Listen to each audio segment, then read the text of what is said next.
So Schefter, with that epic music in the background, says there's a market for Fields. You have said, and you said it, I believe, with Pony on Friday, Steelers are still interested in Russell Wilson and that there's dialogue going on there. Of course. I mean, well, first of all, you have to be very careful of the wording on this because obviously Adam Schefter talks to agents, right? So he throws in a lot of teams are interested in Justin Fields. Why does he do that? Because that's what the agent said. Yes. I mean, I know how the game works. So, but you would be absolutely crazy to write off anybody right now because you just don't know what's going to happen.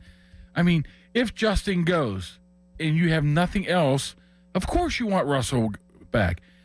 If Justin wants to come back, of course you take Justin back. You can put a pecking order of what you want, but you'd be idiotic to absolutely not have a conversation that somehow to keep them within range right now. If I'm the Pittsburgh Steelers, what do? I go to Justin Fields ASAP and try to get him to sign. Maybe sweeten the deal a little bit because he is your only hope for the future, right? It's not the best hope, but he's 27, first-round pick, has some upside, untapped, potentially upside. You know what you get with everything else. You're going to get older guys. But if you're Justin Fields, why in the world would you do that? And I just find himself in a tough predicament where they're going to put out offers on the table, and whoever says yes first is going to be the quarterback next year. If they say, hey, Russ, here, Justin, and Justin goes, I'm going to go check it out. And Russ goes, I'll sign that. Don't you have to say, You kind of have to, right? You have to say yes. Because you can't wait around until free agency. Then you're not going to get a single wide receiver to want to come here. Or wait around for Justin Fields to come back and say, yeah, there's other fits. It's not going to work for me. I want to come back this Then year. all of a sudden, guess who you're calling? Aaron Rodgers, right? Do you think that there's a possibility that happens, the Rodgers? I mean, a lot of things would have to happen. Like Russ would have to. They wouldn't want to have Russ. Justin would go somewhere else. There's no other quarterbacks there, and you're looking at, okay, I can re-sign Kyle Allen or have Skylar Thompson. Yeah, let's give Aaron a call. I don't know. I mean, Aaron seems like more of a Nashville type of guy to me to go down there and play out his final year potentially. But I think anything. I'd be crazy just to wipe him off the books right now. What about like Kirk Cousins or Derek Carr or Matt Stafford? These are things that I think will be on the back burner. And if you get to that point, you'd have to say, boy, this offseason didn't go as we were planning it to go. But they have to be an option because you don't know what the front side of this is looking like. Do you think if they put a contract in front of Russell Wilson today, he would sign? Yeah. But you don't feel that way with Fields? It would have to be, I mean, with Russell, it would have to be, semi-competitive. I mean, you're not going to get him back for $2 million or anything. What do you think semi-competitive is? 2 for 30. I keep throwing that number out for Fields as well.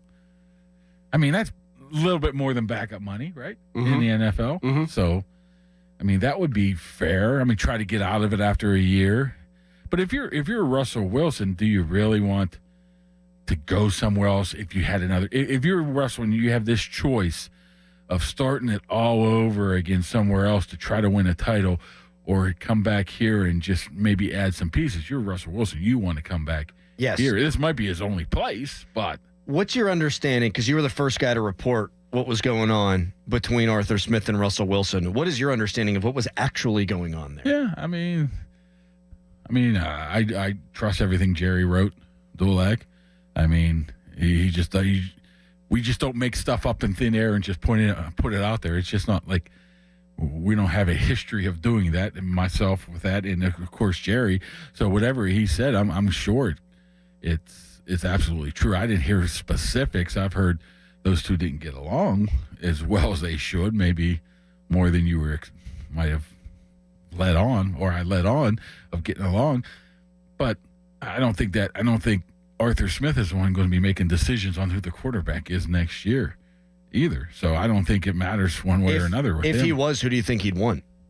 Probably Justin, I would guess. A younger guy, right? A younger guy who he can build an offense around and do different stuff with, I would imagine. But I don't – and the people that think that Jerry got his information from Russell's camp, that's just not right. Really? No. I've been operating under that assumption the entire time. I would not assume that. So you're telling me that the call came from inside the house? If I was a betting man, yeah, because I mean, I know how Russell. I mean, Why would they do that? I Why mean, would they depending say on that? who it come from, too. Obviously, I don't know this. I mean, we're assuming it comes from the top. It doesn't mean it did come from the top. It could have been something down the line a little bit. I mean, it could have been 3 people removed from the situation, but the facts are the facts. I don't know, but I don't think Russell is going to. I mean, I go in that locker room and I see people's relationships with others, and I see how Russell Wilson works and acts, and he is not. Hey, let me get to this guy on Jerry Dulac and give him all this scoop because I want to get ahead. No, it's just not. It's not true.